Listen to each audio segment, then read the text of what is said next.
What's going on, everyone? This is Solid Mix, and today I am going to give my review of WWE Monday Night Raw for May 27th, 2013, Memorial Day. I mentioned this in my Talk Time, in case if you guys haven't seen it. I did a Talk Time episode today, so please go ahead and check that out. But I want to say Happy Memorial Day to everybody. Hope you had a great and phenomenal Memorial Day. And with this Raw, it was okay. I would say this was a solid okay show.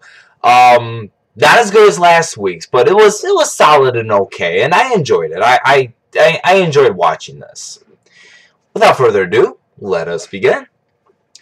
So the night kicks off with the John Cena returning after only a week, after his match with Ryback in the Extreme Rules Last Man Standing match.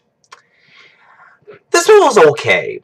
John Cena comes out, and he basically mentions how he wants to ante up the match with Ryback and turns the ambulance match into a 3 stages of hell match.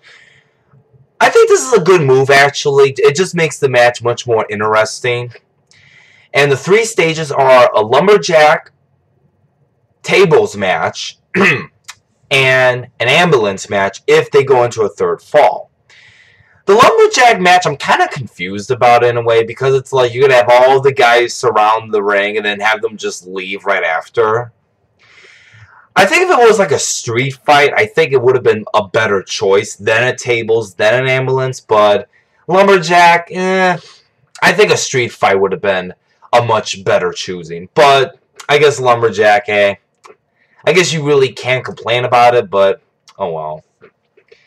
So Cena does his thing, and then Ryback comes out, and the crowd was really into with Ryback just chanting with "what" every time Ryback had a pause. And Ryback was mentioning something about the 3 stages of hell and saying, like, we're going to hell, and all this Satan and Lucifer thing, and all that sort of thing. And then he leaves, and then Paul Heyman comes out of nowhere with Curtis Axel. And then basically Paul Heyman says, how about you, Cena, face my client Curtis Axel in a match? They both agreed. And we will get our main event, John Cena versus Curtis Axel. Sorry. Overall, this was an okay promo. Like I said, I like the fact how it's now 3 stages of hell. I think it makes the match a little bit more interesting. And John Cena, you know, he does his thing. If I remember, he didn't sound like a kid. I think Cena, for being a serious guy, did a good job for being serious. Ryback, of course, he's always serious. Once again, I am very impressed how they're making him talk normally and not having him talk like this robot when he was this huge face, when he was doing the whole feed me more, when he would say a couple lines and feed me more. He's actually talking regularly, so I'm actually glad that they're having him talk regularly and not like this robot. I give the promo a 2.25 out of 5. Then we get into our very first match, Alberto Del Rio versus Big E Langston. The same thing like last week's Raw. For 4 minutes, the pace was good, the match was good. Very impressive by Big E Langston, once again showing his strength and showing his ability to wrestle. But once again, the 4 minutes killed this match for having at least a good, close to a 3-star match.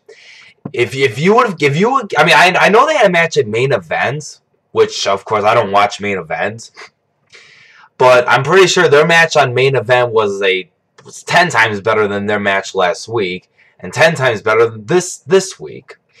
But I think they really need to give more time to these guys on Raw, because I think Raw and SmackDown are your 2 most key important shows. I mean, Main Event, it might eventually will be, but I guess you don't want to make it like a Saturday morning slam. Ooh. But for the 4 minutes they had, it was good. It was enjoyable. Not a 3-star, but it was enjoyable, and it was okay. I give their match a 2 out of 5. Up next was the Team Hell No Backstage Segment. This one was pretty good. And of course, they had a special guest with Bret, the Hitman Hart.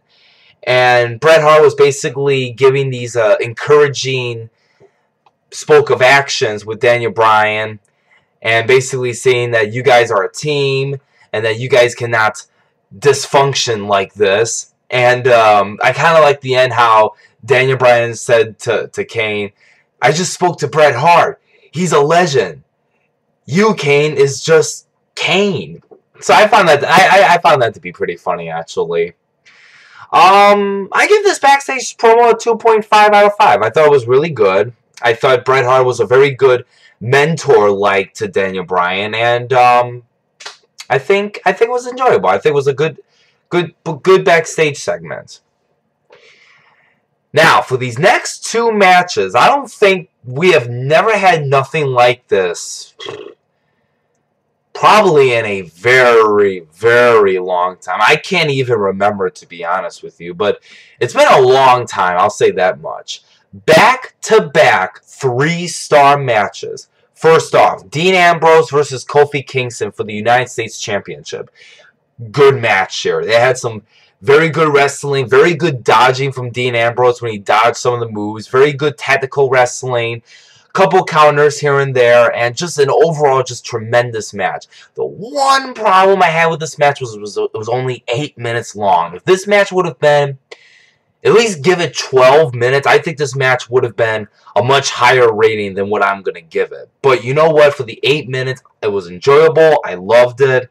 And just an enjoyable match, and I highly recommend this match to anyone in case if you're ever bored and you are interested to look into a good match. 3.25 out of 5. It was that damn of a good 8-minute match. And then Team Hell No versus The Shield, Roman Reigns and Seth Rollins for the WWE Tag Team Championship. This match was even better. Good pace. 19 minutes long. Once again, another long match, and this is a Shield match that's 19 minutes long. They're giving these young guys so much time, and I'm very thankful for WWE for giving these guys a long-ass time to show their wrestling ability, to show that they can go, to show that they can put on a great match. And Daniel Bryan, phenomenal. Seth Rollins and Roman Reigns did good, and Kane, of course, as the big guy, he did good. He moved pretty well in that ring. Everybody moved well. The pace was good, a little bit slow here and there, but just the pace itself made you forget about those little slow moments. And the crowd was really into this match. Really into this match. They were even chanting, "This is awesome." And that was awesome. That was very impressive. And then there was a couple points. I think it was during this match that they chant JBL and Michael Cole. So the crowd, even though the crowd was chanting that, they were still into this match from thick and thin. I give this match a 3.5 out of 5. It was that damn good of a tag team match. And in the end, the Shield wins, making them still a very strong, stable team and a very strong tag team for that matter. Very enjoyable match. 3.5 out of 5. And once again, I can't remember when was the last time there was a back-to-back 3-star match on a Monday Night Raw. I can't even remember, to be honest with you. Long time. I think I'll say that much. It was a long time. Okay, okay. I'll just make sure I have this on that my voice can be heard through the webcam and not somewhere else. Okay, so we're good. We're good. We're good. Alright, well, if things couldn't get any much worse, of course there has to be a downfall with Raw. So this is where the downfall pretty much happens. Then there was a Triple H update.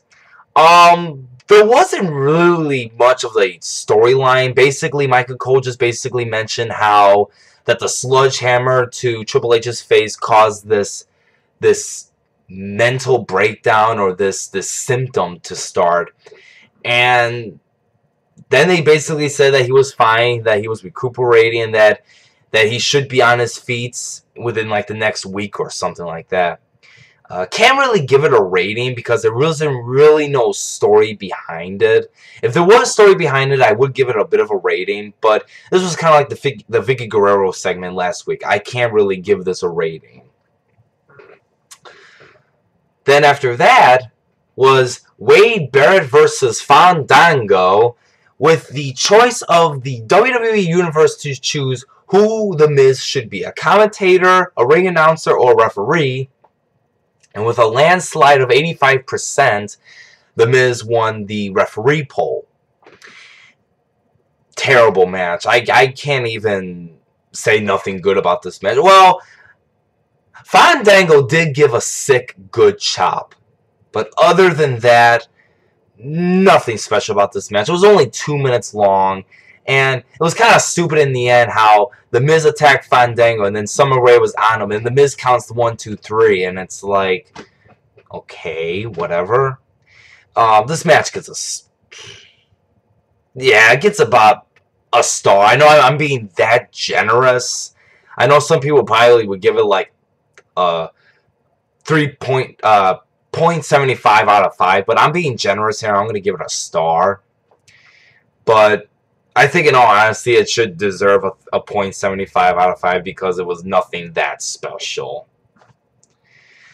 Up next, then after that, was the Cena backstage, with a surprising guest, Shawn Michaels. And I wasn't expecting Shawn Michaels to appear tonight in Canada, as a matter of fact. Which, actually, I want to mention that in a second. But anyway, this segment was basically saying how, like, Shawn Michaels is saying to Cena that, like you're taking a risk here by making this stipulation. And then Cena says, like, yeah, I remember somebody who used to be like me, or somebody who used to be like that, and kind of burned Shawn Michaels in a way. This promo was really just a special attraction promo or backstage segment because Shawn Michaels was there, and I think a lot of people didn't expect Shawn Michaels to be there, so this was just a special attraction. It was really nothing special. I give it a 1.75 out of 5. Oh, and actually, I want to mention something. Towards the end of that segment, you can actually hear the fans chant, "You screw Bret, you screw Bret," which makes me think there's a lot of Canadian fans who are diehard Bret Hart fans have still not forgiven Shawn Michaels with the whole Montreal screw job at Survivor Series. Even with the whole when they hugged it out on that January day in 2010, a lot of people haven't gotten over that fact yet. Up next was Tons of Funk and the Great Khali against the 3-man band. Another terrible match. This match was about 2-3 minutes, very slow paced, nothing special about this match. And it's kind of amazing to me how the Great Khali is still with this company when he should have been gone like 3 years ago. Just, ugh. But I guess they put him as like that special attraction because of his height, but can't wrestle. I mean, in 2006, 2007, he was something. I mean, even though he sucked as a wrestler, but that height and that intimidating look kind of made up for it in a way, but just terrible overall. And it's amazing how they've hurted his character so much. Now he's like a clown and a joke now. I give it a star. A star out of 5. Or 1 out of 5. Whatever the case. I just want to get this damn match out of the way. And then they sang Happy Birthday to Natalya, and oh god, the Great Khali sang. Let's just move on. I don't want to talk about that. Treacherous. How could they go from... You know, I want to say something really quick. How could they go from a back-to-back 3-star match to now pretty much craptistic with a back-to-back 1-star match? WWE for you, I guess. Anywho, next was the highlight reel. Chris Jericho, special guest Paul Heyman. This was a solid promo. I enjoyed this highlight reel, and I like the fact that they mentioned CM Punk, and they mentioned with the whole meltdown that he had the day after WrestleMania, and it's been 6 weeks that we have not heard from CM Punk. I like how they mentioned that. I also like the fact how they mentioned how Paul Heyman brought Chris Jericho in, and that Paul Heyman helped Chris Jericho to get to where he was and all that. The one thing that I was kind of confused about, in a way, was the fact that, I guess at Payback, it's going to be Chris Jericho against CM Punk, but yet there was really no, how do you want to say, built up to this match. It was basically like, okay, Chris Jericho versus CM Punk, Payback, there you go. If it was something like, maybe say a couple weeks ago, like maybe Jericho mentioned about Punk, and then maybe like last week he mentioned about Punk again, but then Paul Heyman came into the picture and said something like, why are you talking about CM Punk? And then say to Paul Heyman that I want to challenge CM Punk and show and have himself show himself at Chicago. That would have all made sense, but it's kind of amazing how they just rushed to the occasion and said, Chris Jericho, you're going to face CM Punk, no questions asked.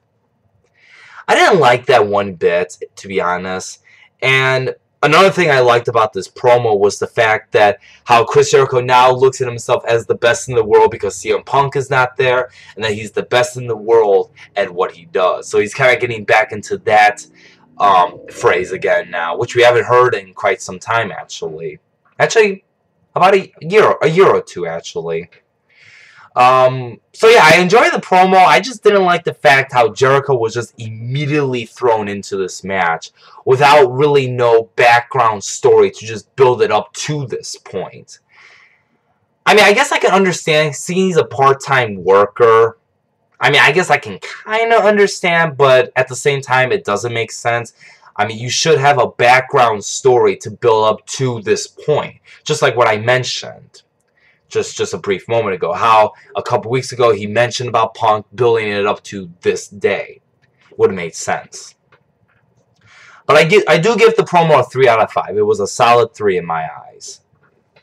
Up next was Natalya and Kaitlyn against the Bellatrons. Typical Divas match. Nothing special, and they have Natalya lose at her hometown in Canada. The Bellatrons win, and basically towards the end, Kaitlyn accidentally spears Natalya, and the Bellatrons get the pin like that, which I'm actually hoping that this spear actually puts Natalya on the market to go for the title, because ever since she's been with Khali, it's just been like, why the hell are they making Natalya be like this now? I mean, first was the whole farting thing with Natalya. Now she's with the great Khali. She was best off back in 2010 when she was that dominant diva and going to be the next big diva. Kind of like the next Trish Stratus in a way. And I hope they treat her serious again. I think she needs to be serious again. Whether she just goes for the title or they give her a heel turn and they make her serious again and ditch Hornswoggle and the great Khali and make her back this dominant diva again. I really hope that they do that with her. 0.75 out of 5. And as I mentioned before, you don't get good Divas matches these days. Anyway, then we had the Curtis Axel backstage segment.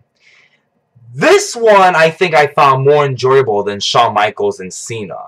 This one was Bret Hart meeting the son of Curtis Axel. The future versus the past, which is Bret Hart meeting the future son of Kurt Hennig, Curtis Axel. This one was nothing too special like the Cena and Shawn Michaels, but it was that special attraction but done better. How Bret Hart is meeting the son of the late Kurt Hennig. It was just that moment there. So nothing too much of a special nothing too much of a special segment, but it was a very good, memorable segment seeing those two. I give it a 2 out of 5 for that one. Up next was Randy Orton and Sheamus versus the Rhodes Scholars, Damian Sandow and Cody Rhodes. This was a decent, okay, good. This was like a decent to close of a good match. The match went on for about 15 minutes. I think it dragged on a little bit too long. A couple slow parts here and there. Then it kind of brought the pace up again towards the end of the match. And no surprise, Orton and Sheamus win, so they beat the Rhodes Scholars once again, or something again, or whatever again. And if the match was about maybe 10 minutes long, I think I would have given this a higher rating, but I don't know. For 15 minutes, I felt that this match was a drag a little bit. Thus, I give this match a 2.5 out of 5. And then finally, the main event, Cena versus Curtis Axel. Pretty slow, pretty boring, kind of one-sided, actually, how Curtis Axel, kind of the typical Cena match. The bad guy beats on Cena, then Cena kind of makes this little bit of a comeback. Curtis Axel did improve. I did like some of the things that he pulled off, and the one thing I was hoping to see, the perfect plex. I was so thankful that he pulled that off in this match. I was so thankful. Brought back memories of Mr. Perfect. But other than that, towards the end, Ryback comes in an ambulance, which we think he's in an ambulance. Cena gets himself counted out. And then there's a little brawl between Cena and Ryback. And then Ryback wants to spear Cena through the stage again. Doesn't happen. Ryback leaves. And then the ref or the announcer mentions that your winner by countout, Curtis Axel. Another disappointing main event, in a way, match-wise. But I give the match a 2.25 out of 5. The one thing I liked about this match was, well, two things, actually. One, I like the fact how improved Curtis Axel has gotten. He has done a lot more move sets, I guess, if that makes any sense. And he pulled off the perfect plex. I was so happy that he pulled off that perfect plex. In the end, overall, I give this a solid 6. Like I said, it wasn't better than last week's, which last week's was like a 2.25, 2.5 at best. This one was a solid 6 in my opinion. I mean, even though regardless with the 2 1-star matches, or 3 if you count the Divas match, I think the 2 other star matches did kind of hold up its own. I mean, if there was another 1-star match, I probably would have given this a 5.75. But in my eyes, it hit a 6. And I wanted to mention something really quick. Today is Memorial Day upon this video. And I find it funny in a way. I don't know if this has never been done before. But today's Memorial Day. But yet the show was in Canada. Calgary, Alberta, Canada, as a matter of fact. And what's funny is that in one of the matches, I don't remember what the matches was, but it has that little tab on the bottom to show you like what the fans tweeted about and what the wrestlers tweeted about. And there was a tweet or a tout or something by one of the fans basically saying something like, I find it funny how today's Memorial Day and it's in Canada. Does Canada even have like a Memorial Day like we do here in America? And I found that funny in a way because it's true. I mean, today's Memorial Day, it's in Canada. You would think that on a Memorial Day it would be like somewhere in the United States, but it's in Canada. So, kind of funny in a way. But I was a little, well, I don't know if I want to say I was surprised or not. But I did like the fact how in the beginning they showed the Memorial Day segment tribute that they do every year on Memorial Day. And the Canadian fans actually gave an applause to that, as a matter of fact. I was a little bit shocked. Because I know there's been some incidents where they've booed. They've actually booed when they've done segments or promos regarding about America. But seeing Memorial Day is a powerful holiday. You have to respect it. And for all the soldiers who have sacrificed their lives to protect our country or their respective countries. So I do give props for Canada for showing respect and applauding during the the Memorial Day tribute. So overall, I give this show once again a 6 out of 10. Alright, well this was my review of WWE Monday Night Raw for May 27th. Hope you guys enjoy. One more time, once again, happy Memorial Day to everybody. Hope you guys had a good Memorial Day. Support the troops at its finest. Always support, always respect. And until then, this is Sonic saying, you guys have a good night, and I will catch you guys later.